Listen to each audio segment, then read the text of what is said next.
Hello girls, today we're going to continue with the Haykal. We have question 5 and question 2. Question 5 says define gravitational force as the force of attraction between two objects of a given mass. And question 2 says explain the law of universal gravitation and write it in equation form. Fg equals to G m1 m2 divided by r squared. Gravitational force. Objects attract each other, or objects attract other objects with a force that is proportional to the product of their masses and inversely proportional to the square of the distance between them. This means قوة الجاذبية التي تنشأ بين جسمين تعتمد على أشياء.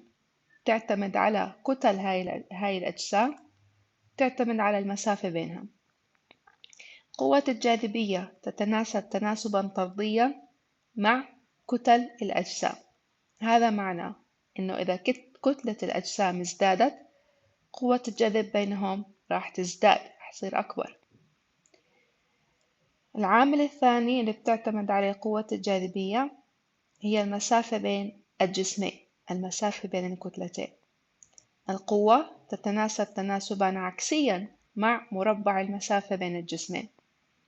هذا معناه إنه إذا ازدادت المسافة بين الجسمين فلنفترض إنه الجسمين M1 و M2 ازدادت المسافة بينهم إلى الضعف.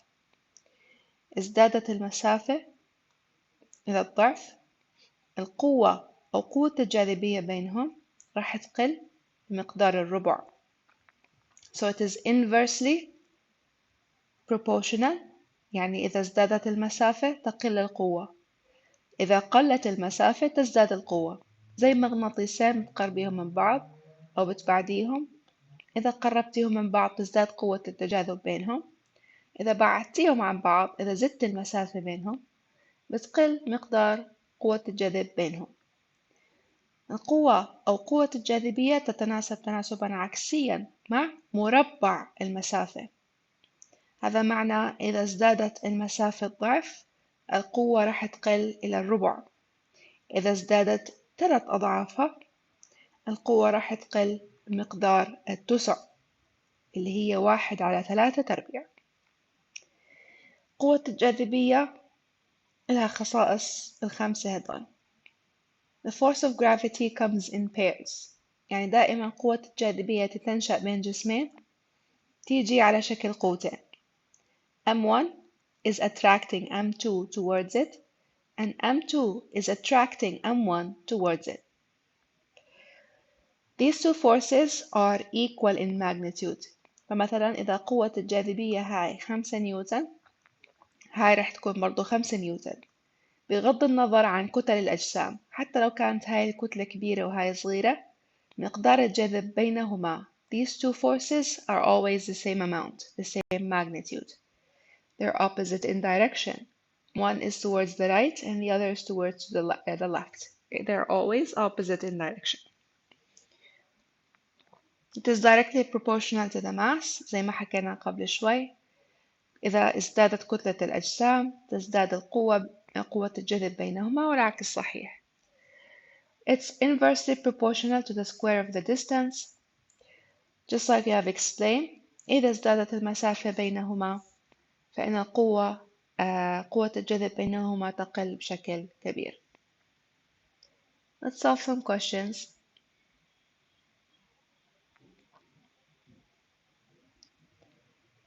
When decreasing the distance between the two bodies.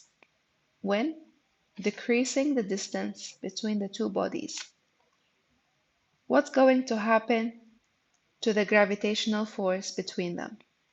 The gravitational force increases when the distance decreases. A piece of iron is placed 23 centimeters away from a piece of nickel. So we have a nickel and we have iron. And these two pieces of metal are 23 centimeters apart. The nickel has a mass of 46 kilograms. You can call it M1 or M2.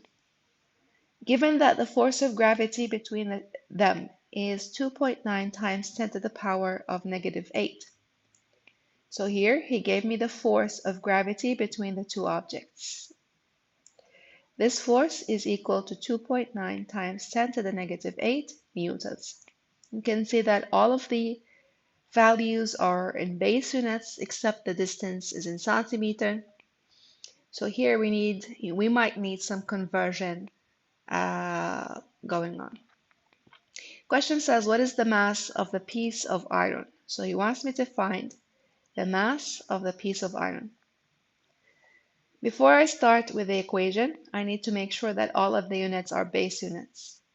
Now remember that the masses must be measured in kilograms, the distance must be measured in meters, and the force must be in newtons. Kilograms, newtons, and meters. Here, unfortunately, the distance is in centimeters. So what should we do? We need to convert it to meter. Now, it is very important to remember the conversion stairs. Kilo, base, centi, and milli. These are the most famous ones. If I want to go from kilo to base, I multiply by 1000. From base to centi, I multiply by 100. From centi to milli, I multiply by 10. So for example, if I want to go from base to milli, I need to multiply by 1, 2, 3. 1, 3 أصفار جنبها, so I need to multiply by 1000. If I want to convert from small to big, يعني العكس لازم أقسم. So here I'll divide by 10. Here I'll divide by 1000, or sorry, divide by 100. And here I will divide by 1000. So here in the question, I need to convert from centimeter. I need to convert from centimeter to meter, which is a base unit without any prefix. So the centimeter is right here, and here is the meters. What should I do? I should go up. If I want to go up, I need to divide by 100. So I will divide the centimeter by 100 to turn it into meter, 0.23 meters. After I convert, I'm ready now to substitute in the equation.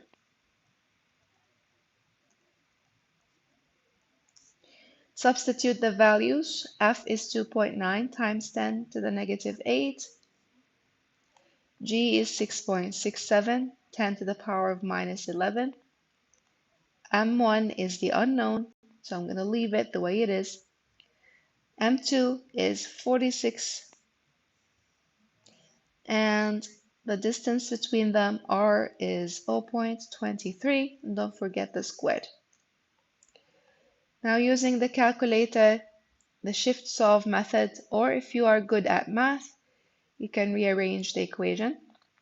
But since we are running out of time, let's just put the equation as is in the calculator. Always use times 10 to the power of x here to express the power. If you don't know, it's okay, but it's better to use that one. We will put x instead of m1, 46, divided by 0.23 squared, and then hit shift calc and equal. You can see that the answer is half. The other mass is half kilograms. Here the question says two objects each with mass m. They are separated by distance r from each other. The gravitational force between them is F. If the distance between the masses increases to 3r, if the distance between the two masses increases and becomes 3 times its amount, what's going to happen to the gravitational force? Now this is called a ratio question. And ratio questions, regardless of which equation they are using, if it's the universal law of gravitation, the kinetic energy equation, the GPE equals mgh.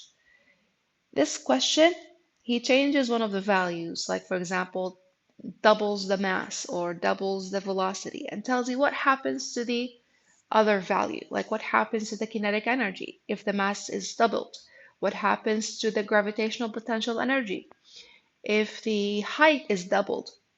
In this type of questions, you need first to write the equation and create as many spaces as you can between the two or between the symbols. G times m1 times m2. You can see that I'm creating a lot of spaces between them, divided by r squared. Now for anything squared, I'm going to put it in brackets so that I remember that the squared is for the change as well. Now I want you to focus on the operations. Here we have a multiplication, here we have a division, and here we have a squared. Okay, focus on the operations. Now look what happened to the r. The value that changed is the distance. So we're going to put the change near the symbol that changed. So here, instead of r, becomes 3r. Now there's nothing in the numerator. There's no, like the masses didn't change. We don't have any numbers in the numerator. So I'm going to put 1. So the number becomes 1 divided by 3. And don't forget, we have squared. 1 over 3 squared is 1 over 9. And this is the factor that the force will be multiplied with.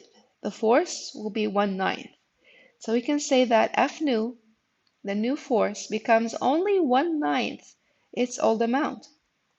So for example, if the force before the change was 9 newtons, the new force will become, you guessed it, now 1/9 multiplied by 9 it becomes 1 newton. So this is the answer, which is F over 9, or 1/9 of F.